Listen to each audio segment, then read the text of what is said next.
अध्यक्ष महोदय, अर्थसंकल्पीय मागण्यावर बोलण्यासाठी मी उभा आहे. अध्यक्ष महोदय, कृषी विभागाच्या बाबतीत बोलायचं झालं तर खरं तर आपला हा महाराष्ट्र कृषीप्रधान राज्य म्हणून ओळखलं जातं. आपली ग्रामीण अर्थव्यवस्था पूर्ण शेतीवर अवलंबून आहे. पण जर जो शासनाने आर्थिक पाहणी अहवाल जाहीर केला आहे, यामध्ये आपला कृषीचा विकास दर 9%हून 3.4%वर आला आहे. अध्यक्ष महोदय, ही खरं तर महाराष्ट्रासाठी खूप दुर्दैवाची गोष्ट आहे. आपला विकास दर कमी का झाला याबाबत प्रत्येकानं आत्मपरीक्षण करणं गरजेचं आहे. आपल्याला वाटतं फक्त अतिवृष्टी झाली, पाऊस जास्त झाला, त्यामुळं आपला कृषीचा विकास दर कमी झाला आहे. परंतु अध्यक्ष महोदय, ही सोडून बाकीची कारणं आहेत. त्यासाठी सगळ्यात महत्त्वाचं म्हणजे आपलं धोरण. आपल्या राज्य सरकार असेल किंवा केंद्र सरकारचं शेतीमालाविषयीची धोरणं आहेत, याबाबत सुद्धा खूप विचार करणं गरजेचं आहे. आपलं आयात निर्यात धोरण असेल, आपलं काढणी पश्चात जे तंत्रज्ञान आहे, याबाबत सुद्धा जे आपण घोषणा केल्या होत्या. अध्यक्ष महोदय, एक उदाहरण घ्यायचं झालं तर कांद्याचं. आज कांदा उत्पादक शेतकऱ्यांची पूर्ण राज्यभरात काय परिस्थिती आहे? कांद्याला एक नगदी पीक म्हणून शेतकरी बघतात. एकरी कांद्यावर खर्च 70 ते 80 हजार रुपये होतो. पण आज बेभावानं म्हणजे कवडी मोल किमतीनं कांदा शेतकऱ्यांना विकावा लागतोय. सरकारनं मागच्या 2-3 वर्षापासून आपण इथे विधानसभेत भाषण ऐकतो की कांद्यावर प्रक्रिया करू, डिहायड्रेशन प्रकल्प उभारू. मला सरकारला विचारायचं आहे, सरकारनं आपल्या राज्यातला 1 किलो कांदा तरी डिहायड्रेशन केला आणि तो साठवून ठेवला का? आज शेतकऱ्याला नाईलाजानं कांदा 4-5 रुपयांनी विकावा लागतोय. तर माझी एवढीच मागणी आहे, या कांद्याच्या बाबतीत कमीत कमी प्रति किलो 10 रुपये अनुदान सरकारनं शेतकऱ्यांना द्यावं, तरच कांद्याचा शेतकरी तग धरू शकतो. अध्यक्ष महोदय, दुसरं आपण जे आधारभूत किमतीच्या बाबतीत सांगायचं झालं, आपण 2च पिकं मुख्य आहेत आपल्या राज्यातली, सोयाबीन आणि कापूस.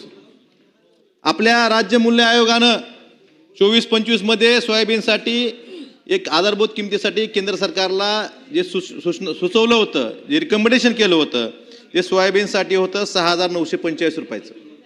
पण केंद्र सरकारनं काय दिली MSP? 4,892 रुपये.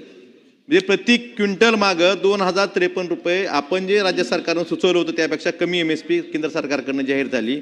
आपल्या राज्याचा विचार करायचा झाला तर 8,43,80,80,000 क्विंटल सोयाबीनचं उत्पादन त्या वर्षी झालं होतं.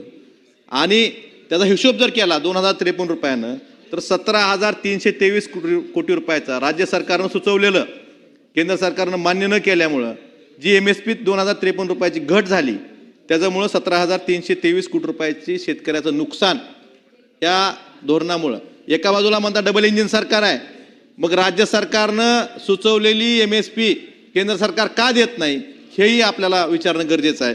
त्याचबरोबरीनं आपण कापसाच्या बाबतीत विचार केला तर राज्य सरकारनं सुचवलं होतं 9,634 रुपये भाव, पण केंद्र सरकारनं जाहीर काय केला MSP 7,521 रुपये. त्याच्या मागं 2,113 रुपयाची प्रति क्विंटल ही तूट आहे.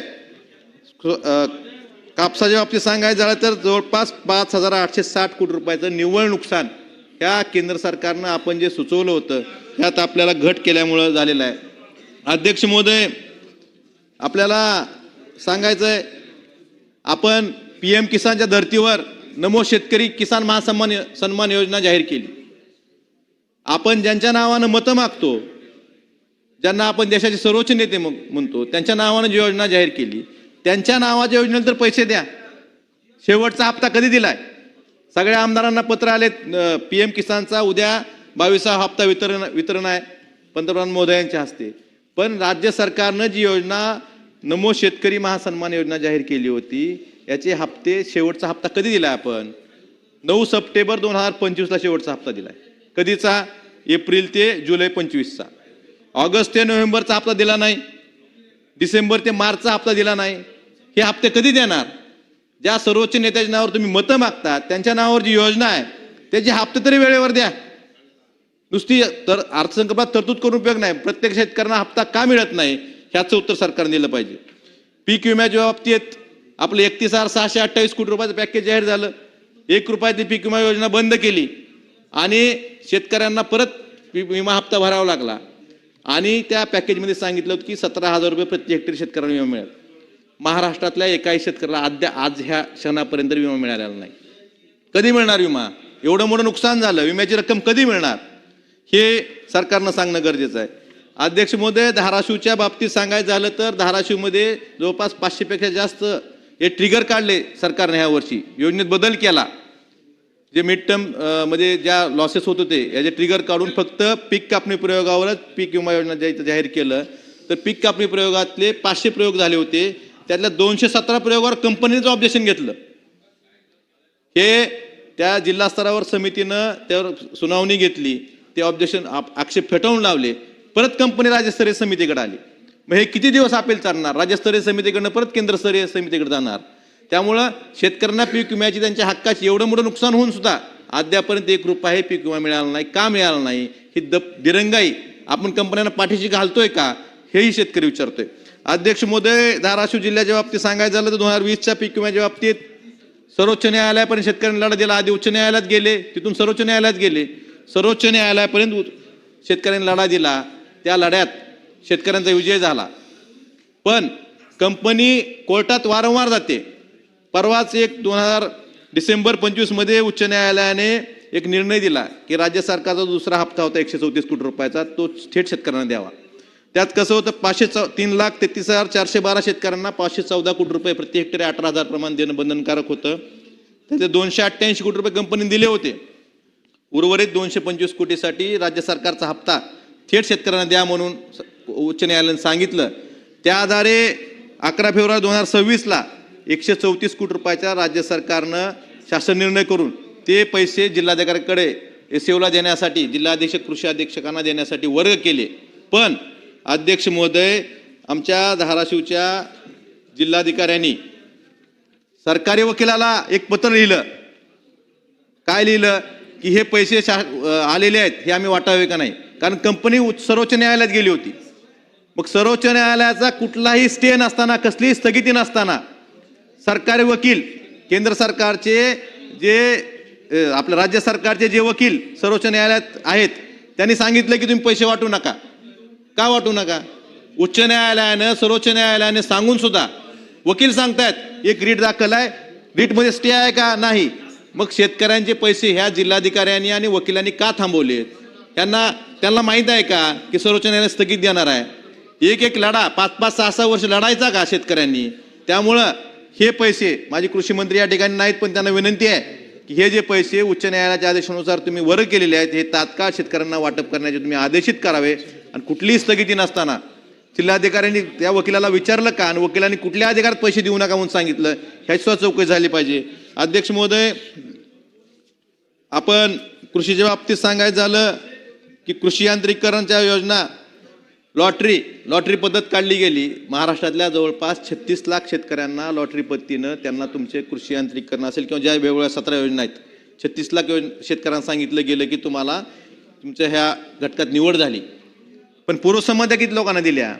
फक्त 4,29,000 शेतकऱ्यांना पूर्वसंमती दिलं. बाकीच्यांचं काय? आज पूर्वसंमती काढायला गेलं तर पूर्वसंमती मिळत नाही. का मिळत नाही? ह्याचं उत्तर सरकारने देणं गरजेचं आहे. ट्रॅक्टर असेल, रोटावेटर असेल किंवा बाकीच्या ज्या अनुषंगिक गोष्टी आहेत ह्या असं मिळत नाहीत. पीक विमा योजना 1 रुपयातली बंद केली. त्यावेळेस सांगितलं की दरवर्षी 5,000 कोटी रुपयाची बचत होती आपली.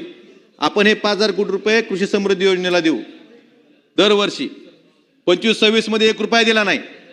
26-27 मध्ये फक्त 2,000 कोटी रुपये तरतूद ठेवली. मग एका ठिकाणी पीक विमा योजनेचे बचत झालेले पैसे कृषी समृद्धीला द्यायचं तुम्ही घोषित करता, पण ते तुम्हाला तरतूद फक्त 2,000 कोटी रुपये होते. हे अत्यंत दुर्दैवाची गोष्ट आहे. अध्यक्ष महोदय, ठिबक सिंचन असेल, तुषार सिंचन असेल, शेवटचे पैसे डिसेंबर 2024 मध्ये दिलेत. 25 मध्ये जवळपास 900 ते 1,000 कोटी रुपये शेतकऱ्यांचे ठिबक सिंचन, तुषार सिंचन अद्यापपर्यंत शेतकऱ्यांनी बसून वर्ष, 1.5 वर्ष झालं शेतकऱ्यांना त्यांचे पैसे मिळत नाहीत. हे पैसे कधी मिळणार हेही सरकारनं सांगणं गरजेचं आहे. अध्यक्ष महोदय, आपण एआयच्या बाबतीत बोलतो, संपवतो. एआयच्या बाबतीत 500 कोटी रुपये तरतूद केली असं सांगतो, पण प्रत्यक्ष शेतकऱ्यांच्या शेतावर किती त्यातले खर्च केले सांगा. आपण एखादी कॉन्फरन्स घेतो, त्या कॉन्फरन्सवर कोट्यवधी रुपये खर्च करतो. त्या ठिकाणी परदेशातले तज्ज्ञ शेतकऱ्यांना मार्गदर्शन करण्यासाठी आणतो. ते इंग्रजीमधून बोलतात आणि आपलं जे ट्रान्सलेटर आहे ते सुद्धा बंद होतं. मग 7-7, 8-8 कोटी रुपये तुम्ही एखादा कॉन्फरन्सवर खर्च करता, त्यापेक्षा प्रत्यक्ष शेतकऱ्यांच्या शेतावर जाऊन किती खर्च केले आणि शेतकऱ्यांचं उत्पन्न त्यातून किती वाढलं हेही तपासणं गरजेचं आहे. अध्यक्ष महोदय, अध्यक्ष महोदय, जलसंपदा विभागाच्या बाबतीत बोलायचं झालं, आमच्या मराठवाड्यासाठी कृष्ण मराठवाडा सिंचन प्रकल्प हा 2004 पासून चालू असलेला प्रकल्प आहे. हा आमचा मूळचा प्रकल्प 4700 कोटीचा 60 TMC पाण्याचा होता. तो वेळेत निधी न मिळाल्यामुळं, वेळेत त्याला काम न झाल्यामुळं तो 12,000 12,500 कोटीवर गेला. मागच्या 25-26 मध्ये याला 600 कोटी रुपये तरतूद होती. परंतु दरवर्षी आपण कट असतो आपला, म्हणजे अर्थसंकल्पात फुगवायचा आणि 30% कट लावायचा. 600 कोटीपैकी 370 कोटी रुपये त्या कामाला मिळाले. ह्या वर्षी तरतूद वाढली पाहिजे होती. डिपार्टमेंटकडनं मागणी होती की कमीत कमी 1000 कोटी रुपये तरतूद झाली पाहिजे होती. परंतु ह्या वर्षी तरतूद 25-26 पेक्षा कमी होऊन 26-27 मध्ये याला तरतूद फक्त 500 कोटी रुपये झाली. हे प्रकल्प कधी पूर्ण होणार का? हे प्रकल्प म्हणजे क्लॉज 38 सुधीर भाऊ, क्लॉज 38 अँड प्राइस एक्सलेशन, तोच कॉन्ट्रॅक्टर 4700 कोटीचा प्रकल्प 12,000 कोटीवर गेला. त्याचं कौतुक आपल्याला. पण प्रकल्पाला वेळेत पैसे दिले तर ते पूर्ण होतील, शेतकऱ्यांना पाणी मिळेल याकडे कोण बघत नाही. त्याच कॉन्ट्रॅक्टरला वर्षानुवर्ष चरण्यासाठी कुरण म्हणून हे सिंचन प्रकल्प झालेले आहेत. त्यामुळं ज्या वर्षी जेवढी मागणी आहे तेवढे पैसे देऊन वेळेत काम पूर्ण करून त्या शेतकऱ्यांना पाणी कसं मिळेल यासाठी तरतूद केली पाहिजे. अध्यक्ष महोदय, उर्वरित 16 TMC साठी कुणीच काय बोलत नाही. 23 TMC पैकी 7 TMCचंच काम चालू आहे. 16 TMCचं बाकीचं काय ह्याबाबत शासन सांगायला तयार नाही.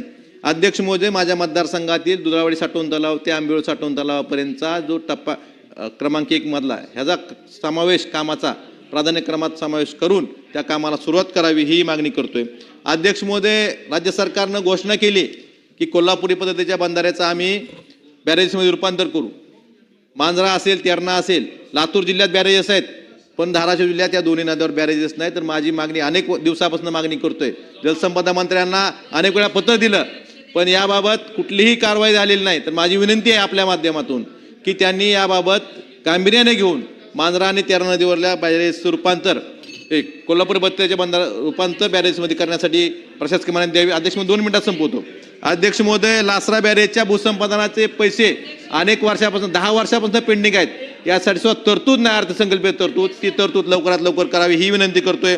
अध्यक्ष महोदय, लासरा रायगाव उपसंयोजन योजनेचा मंजुरी शासन स्तरावर प्रलंबित आहे, त्याला मंजुरी देऊन त्याला निधी द्यावा ही विनंती करतोय. अध्यक्ष महोदय, मराठवाडा वॉटर ग्रीडच्या बाबतीत सांगायचं झालं तर दरवर्षी मागचं महाविकास आघाडी सरकार असताना विरोधकासारखी मोठी मोठी भाषणं करून सांगितलं जायचं की मराठवाडा वॉटर ग्रीड बंद केली. मला आता सरकारला विचारायचं, सरकारमध्ये असलेल्या लोकांना विचारायचंय की तुम्ही मराठवाडा वॉटर ग्रीडसाठी किती तरतूद केली हे सभागृहाला सांगावं. उद्धवजी ठाकरे साहेब मुख्यमंत्री असताना नेहमी म्हणायचे हे लोक विरोधात, त्यावेळेस विरोधी पक्षात होते, त्यांनी मराठवाडा वॉटर ग्रीड बंद केली. मग आता किती तरतूद केली? माझ्या माहितीप्रमाणे फक्त 5 कोटी रुपये तरतूद आहे. मग मराठवाडा वॉटर ग्रीडचं फक्त तुमच्या भाषणापुरतं मर्यादित आहे.